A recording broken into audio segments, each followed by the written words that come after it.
Have you ever felt that there's a hidden truth about life, something that, once understood, changes everything? What if I told you a philosopher from 2 centuries ago uncovered a secret about women that still shocks men today? This isn't just an old idea. It's a key that unlocks a completely different way of seeing the world, relationships, and even your own desires. Prepare yourself, because what you're about to hear might challenge everything you thought you knew. We're diving deep into the mind of Arthur Schopenhauer, a man who dared to look into the abyss of human nature. He wasn't interested in comforting lies. He wanted the raw, unfiltered truth. And what he found was something he called the will to life. Imagine it as a blind, relentless force, an invisible puppeteer pulling the strings of every living thing. Its only goal: to continue life, to reproduce, to perpetuate itself, no matter the cost to our personal happiness. We think we're in control, making rational choices about our lives and who we love. Schopenhauer would say we're mistaken. We are merely puppets of this powerful, cosmic force. Now, how does this connect to women? This is where Schopenhauer's ideas become truly controversial. He argued that nature has a grand strategy, and it has assigned different roles to men and women to serve the will to life. He saw men as more analytical, focused on logic and abstract thought, but women, he believed they were nature's secret weapon.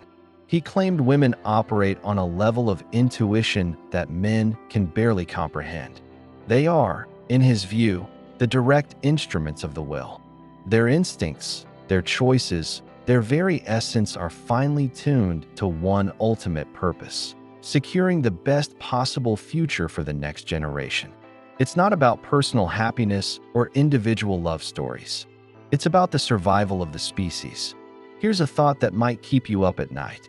Schopenhauer believed that when a woman chooses a partner, she isn't really choosing him for who he is. Her instincts are performing a complex calculation, an unconscious assessment.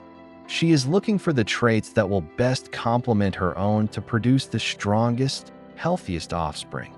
She is guided by an ancient, biological wisdom that bypasses logic. The man's wealth, his status, his intellect, these are just tools. The real prize, for the will, is his genetic legacy.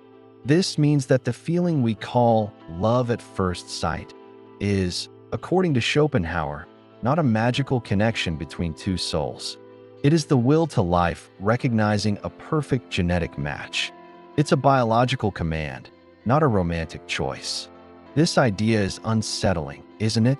It suggests that the deepest connections we feel might just be a beautiful illusion, a trick played on us by our own biology.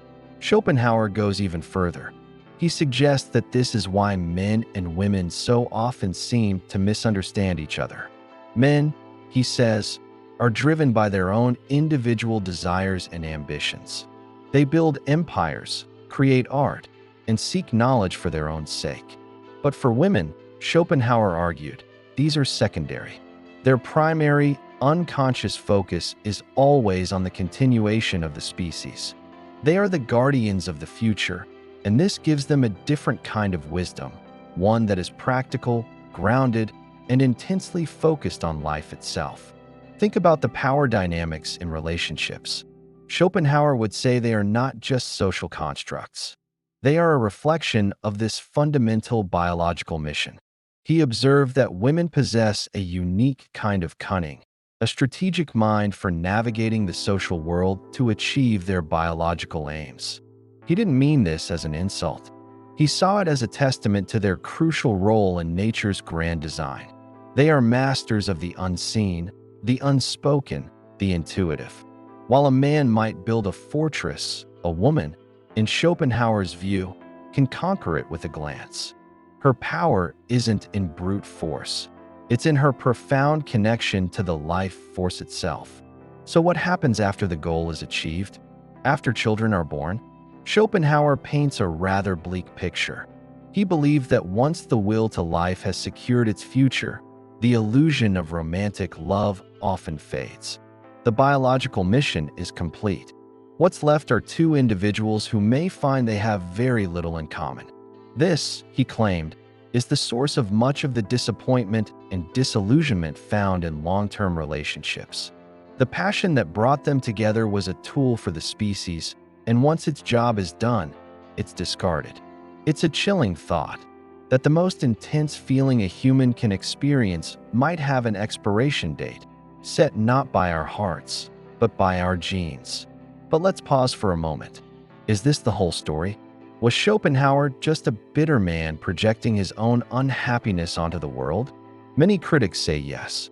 They argue that he ignored the power of genuine connection, empathy, and intellectual partnership between men and women. He lived in a time when women's roles were severely limited, and perhaps he mistook social conditioning for natural law. He failed to see that women, just like men, have their own ambitions, dreams, and desires that go far beyond biology. They are not just vessels for the next generation. They are individuals, creators, thinkers, and leaders in their own right. And here lies the true value of wrestling with Schopenhauer's philosophy. It forces us to ask uncomfortable questions. How much of our behavior is truly our own? Are we driven by conscious choice or by deep-seated instincts we don't even recognize? By presenting such an extreme and provocative view, Schopenhauer pushes us to examine our own beliefs about love, attraction, and purpose. We don't have to agree with him to learn from him. His dark vision acts as a mirror, reflecting our own assumptions and forcing us to defend what we truly believe about humanity. Ultimately, Schopenhauer's philosophy is not a definitive truth, but a powerful challenge. It's a reminder that we are part of nature, driven by ancient forces. But it's also an invitation to transcend them. The first step to freedom, he might say, is to understand the nature of your prison. By becoming aware of the will, we can begin to question its commands. We can choose to build relationships based on mutual respect, shared values, and genuine companionship, not just biological impulse. We can find purpose beyond procreation. This is the path to true individuality for both men and women. The dark truth isn't the end of the story. It's the beginning of a conscious awakening. What do you think? Is Schopenhauer a genius who saw the truth, or a cynic who missed the point of love entirely? His ideas are controversial, powerful, and they demand a response. Let me know your thoughts in the comments below. I read every single one. If this video made you think, share it with someone who isn't afraid of a deep conversation. And don't forget to subscribe and hit the bell so you don't miss our next journey into the minds of the world's most daring thinkers. Thanks for watching.